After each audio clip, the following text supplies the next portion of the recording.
The headlines on RT International. There's no way out for locals living in eastern Aleppo, with rebels holding them as a human shield by blocking their access to government-held areas. France has a problem with Islam. The quote from President Francois Hollande that's gone viral after the release of a controversial book called "A President Shouldn't Say That." And a so-called moral trial of the GM foods giant Monsanto kicking off in The Hague, with allegedly crimes against humanity and ecocide landing it in the symbolic dock.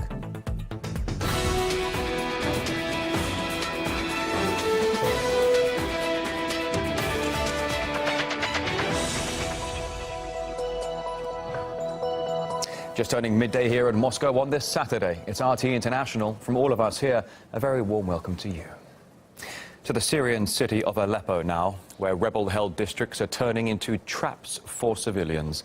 The militants in control are stopping residents under threat of constant shelling from leaving the area and crossing into the western part of the city, which is under government control. RT correspondent Murad Gazdiev reports. Checkpoint number 1. Bustan al-Qasr. This is actually the checkpoint that the Red Crescent tried to use when they tried to deliver food and aid to East Aleppo the last time. They were refused. East Aleppo is on total lockdown. Nobody is allowed in or out. Not the sick, not women, not children. My uncle and 3 cousins are living in eastern Aleppo. The last time I saw them was a year ago.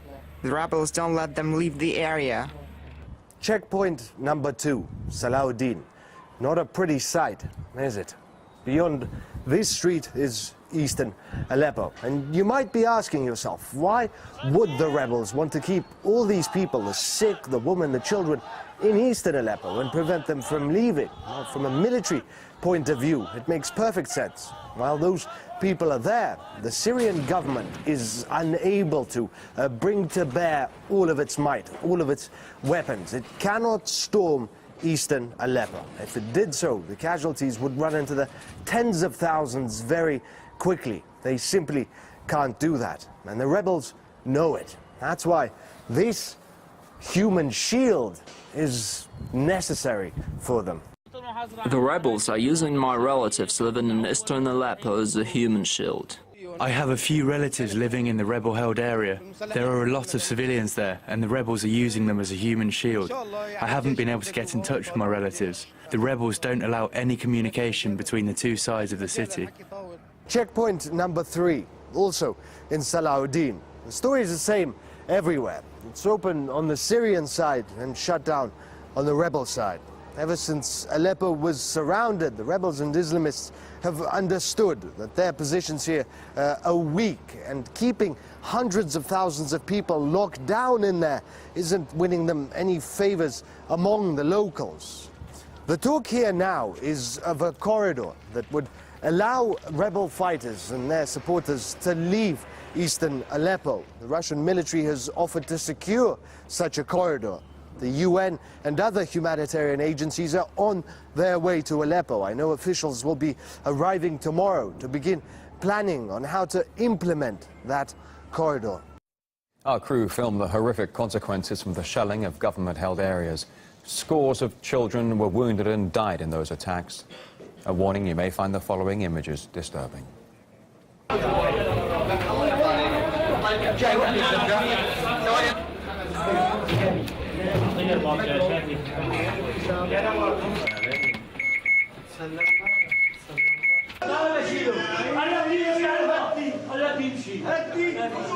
In the wake of our reports from western Aleppo, French activists are staging a large protest, saying their politicians and the mainstream media are simply ignoring the suffering there.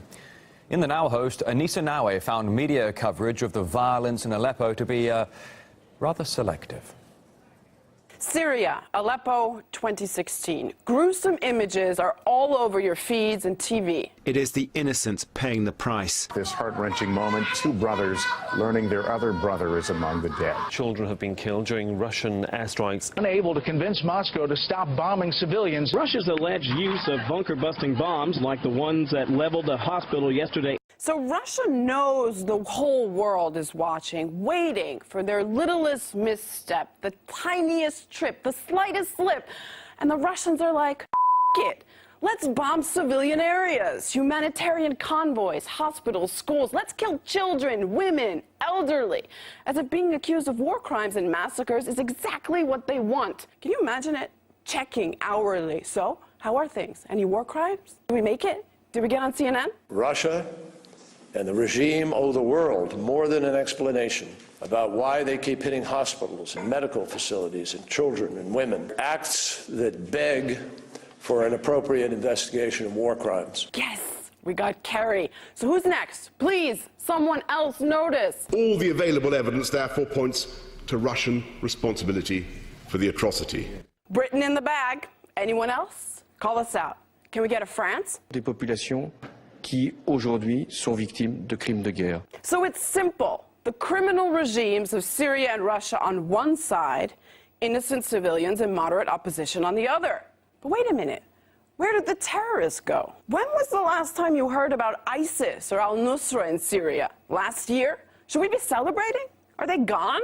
No, they're in Aleppo, and a good 1,000 of them are there, according to the UN just last week. Let's start with al-Nusra. We don't talk to each other. You know it, we know it. But can you please look at my eyes? 1,000 of you are deciding on the destiny of 275,000 civilians.